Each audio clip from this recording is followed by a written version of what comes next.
मनीषा जी, बिहार में इलेक्शन चालू है, किसको सपोर्ट कर रहे हैं? कौन सी? अभी बिहार से इलेक्शन में आई थिंक पवन जी भी उठे हैं, तो मेरा सपोर्ट है उनके साथ। मनीषा जी, बिहार में इलेक्शन चालू है, किसको सपोर्ट कर रहे हैं? कौन सी हाँ। पार्टी को? हम तो मेरे पिताजी लोग ज़्यादा एक सेकंड कांच खोल दो।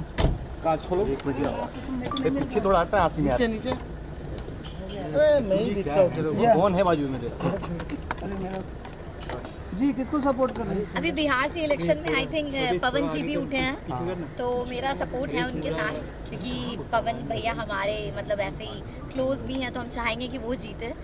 बाकी वही, हम हमेशा बीजेपी को सपोर्ट करते हैं।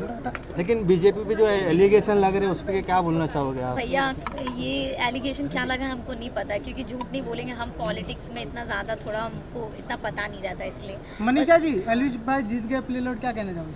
अच्छा, वो जीते मुझे नहीं पता है। Congratulation. Done done done. Thank you, bye thank you. कांच बंद करो, नहीं तो कैमरा। कांच बंद भैया, कर। Bye Manisha ji. Bye bye. Bye. सुनिए, अच्छा अच्छे से फिल्टर लगा दीजिएगा, सुंदर बना दीजिएगा, आप पहले से सुंदर बना दीजिएगा। फिल्टर लगाने की जरूरत नहीं आपको। ओह, ऐसी सुंदर है। Yeah. वाओ, थैंक यू चलो। बाय। अच्छा लगा। कल टाइम से आना।